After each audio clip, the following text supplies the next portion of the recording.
Hello students. Pratibh India classes में आपका स्वागत है। इस वीडियो में मैं आपको बताऊंगा बेस्ट कैरियर ऑप्शंस जो आप 12th आर्ट्स करने के बाद परस्यू कर सकते हैं। सबसे पहले मैं स्वामी विवेकानंद के इस कोट के साथ शुरुआत करूंगा, जिसमें वो कहते हैं, all the powers of the universe are inside you, you have to realise it and awaken it with right practices. यानी ब्रह्मांड की सारी शक्तियां आपके अंदर पहले से मौजूद है, आपको उन शक्तियों को पहचानना है, जगाना है सही प्रैक्टिसेस के साथ, और आपको अपनी सेल्फ वर्थ को पहचानना पड़ेगा। आपको यह बात समझनी होगी कि जब आप अपनी इंडिविजुअल कॉन्शियसनेस को यूनिवर्सल कॉन्शियसनेस के साथ कनेक्ट कर देते हैं तो आपके अंदर छुपी अनलिमिटेड पावर अनलॉक हो जाती है। इसके बाद आप कुछ भी बन सकते हैं। तो सबसे पहले आपको अपने आप को कमजोर समझना बंद करना होगा और यह रियलाइज करना पड़ेगा कि आप एक अनलिमिटेड पॉसिबिलिटी है। हमारी सोसाइटी में एक कॉमन परसेप्शन है कि आर्ट्स लेने के बाद लिमिटेड कैरियर ऑप्शंस होते हैं, और यह बात तो हर आर्ट्स स्टूडेंट ने जीवन में एक बार सुनी होगी कि बेटा आर्ट्स ले लिया, कॉमर्स या साइंस लेते उसमें स्कोप ज़्यादा है। या जैसा इस पिक्चर में अंकल कह रहे हैं, आर्ट्स लिया है अब क्या करोगे, बीए। बट ये सारी चीज़ें एक सोशल मिथ है, अनइन्फॉर्म्ड ओपिनियंस। क्या आप जानते हो Mahatma Gandhi, Barack Obama, Narendra Modi, doctor B R Ambedkar, Amitabh Bachchan, doctor Amartya Sen, Shashi Tharoor, Tina Dabi में क्या कॉमन है? ये सभी आर्ट्स ह्यूमैनिटी बैकग्राउंड के हैं। इन सभी ने अपनी फील्ड्स में टॉप किया। तो आर्ट्स में स्कोप की नहीं, अवेयरनेस की कमी है। एक ह्यूमैनिटीज का स्टूडेंट अपनी पढ़ाई के दौरान critical thinking, cultural awareness, historical consciousness, social awareness जैसी स्किल्स डेवलप करता है, जो एक अच्छा लीडर और एडमिनिस्ट्रेटर बनने के लिए बहुत जरूरी है। तो चलिए इन सोशल मिथ को तोड़ते हुए मैं आपको बताता हूं बेस्ट कैरियर ऑप्शंस जो आप 12th ह्यूमैनिटीज के बाद परस्यू कर सकते हैं।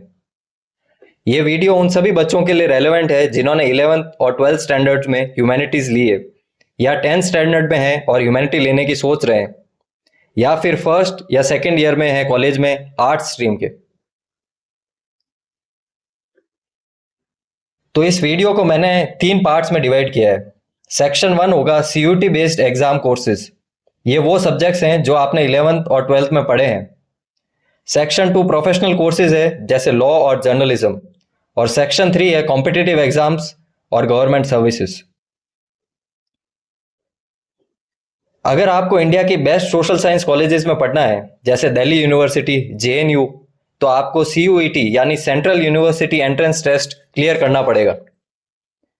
इंडिया की सारी मेजर सेंट्रल, स्टेट और प्राइवेट यूनिवर्सिटीज इसी एग्जाम की मेरिट के बेसिस पे एडमिशन लेती है। पहले ये यूनिवर्सिटीज 12th बोर्ड के परसेंटेज पे एडमिशन लेती थी, लेकिन अब सीयूईटी कंपलसरी है। सीयूईटी एग्जाम से ज्यादा घबराने की जरूरत नहीं है। ये एग्जाम आपके 12 सब्जेक्ट्स का ऑब्जेक्टिव टेस्ट है, बस। अगर आप 12th में सीरियसली पढ़ोगे तो सीयूईटी में भी अच्छा स्कोर कर सकते हो, क्योंकि सिलेबस लगभग सेम है। ये सारे आपके सब्जेक्ट के कॉम्बिनेशन है जो आप 12th क्लास में पढ़ रहे हैं। इसमें से ज्यादातर बच्चों के 5 या 6 सब्जेक्ट्स होते हैं, जिसमें लैंग्वेजेस में या इंग्लिश या हिंदी होती है, या दोनों। कोर सब्जेक्ट्स में ज्यादातर बच्चों के हिस्ट्री, पॉलिटिकल साइंस और ज्योग्राफी होती है, और ऑप्शनल में ज्यादातर बच्चों के फिजिकल एजुकेशन और फाइन आर्ट्स होती है। अब आप अपने स्कूल के कॉम्बिनेशन और इंटरेस्ट के हिसाब से अपने सब्जेक्ट्स डिसाइड कर सकते हैं। आप 6 सब्जेक्ट भी ले सकते हैं अपने चॉइस के अकॉर्डिंग। आपके 12th बोर्ड्स का स्कोर आपके टॉप 5 सब्जेक्ट के बेसिस पे होगा।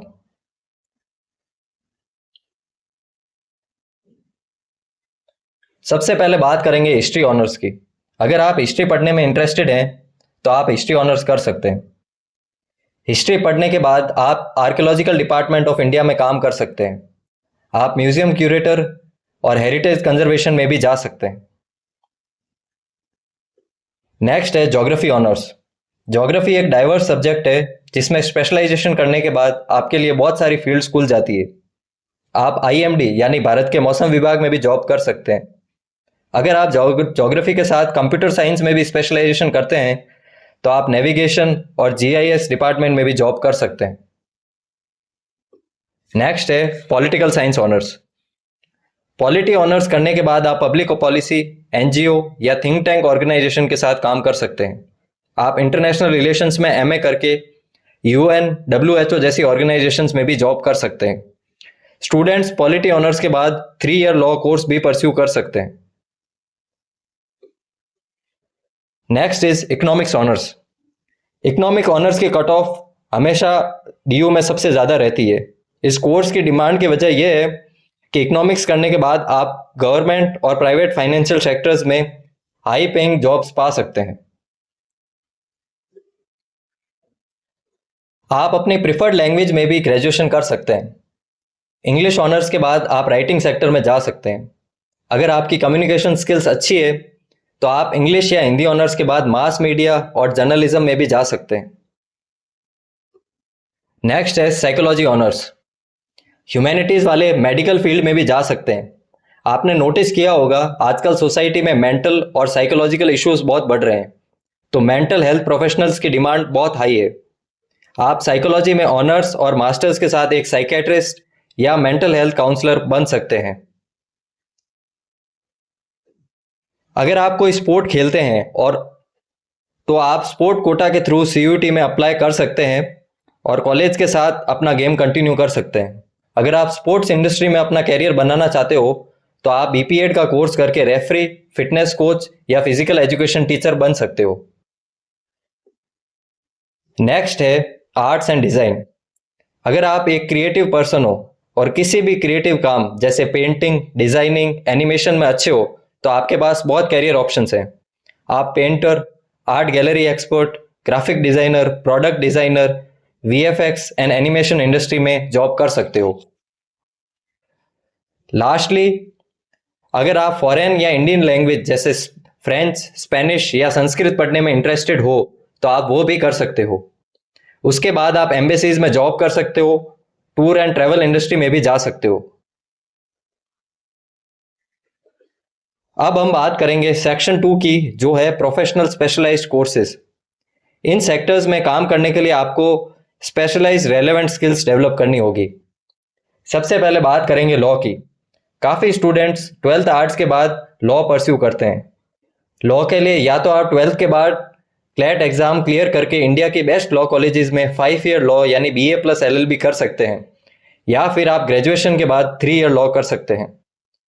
लॉ एक बहुत बड़ी फील्ड है। हर सेक्टर में लीगल प्रोफेशनल्स की रिक्वायरमेंट होती है, तो लॉ में स्कोप अनलिमिटेड है। और भी प्रोफेशनल कोर्सेज हैं जैसे mass media, journalism, hospitality and tourism industry, graphic designing, animation, marketing and advertising, event management, film and theatre. जिन सेक्टर्स में आपका इंटरेस्ट है आप उन्हें चूज कर सकते हैं।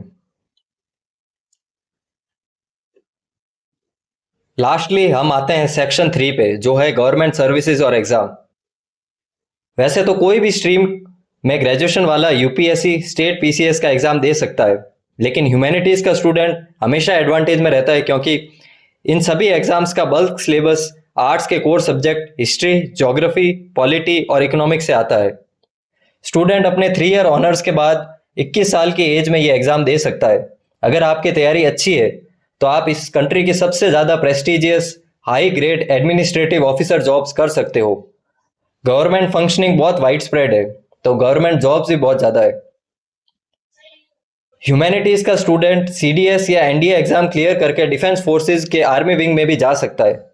हालांकि एयरफोर्स और नेवी विंग में मैथ्स और फिजिक्स कंपलसरी है। और अगर लास्ट में आपसे इन सब फील्ड में कुछ नहीं हो पाया तो आप टीचिंग सेक्टर में भी जा सकते हैं। टीचिंग सेक्टर अब एक हाई पेइंग एवेन्यू है जिसकी ग्रोथ काफ़ी तेज है। आप बीएड करके गवर्नमेंट स्कूल टीचर बन सकते हैं और एमए और नेट जीआरएफ क्लियर करके कॉलेज लेक्चरर भी बन सकते हैं। तो एट लास्ट मैं आपको यही कहूँगा कि ह्यूमैनिटीज़ में पॉसिबिलिटीज़ काफ़ी है, कैरियर स्कोप बहुत है, बट इंपॉर्टेंट ये है कि आपको मेंटल क्लैरिटी होनी चाहिए कि आपको किस फील्ड में जाना है। You have to find your passion and core competence. और सारी फील्ड्स में हार्डवर्क और डेडिकेशन रिक्वायर्ड है सक्सेस के लिए। उसके बिना सारा स्कोप धरा का धरा रह जाएगा। तो अपॉर्चुनिटीज सारे सेक्टर्स में है, बस आपको अपना एम और विजन क्लियर होना चाहिए। I hope this video helps. That's it from my side. मिलते हैं नेक्स्ट वीडियो में। Thank you for watching.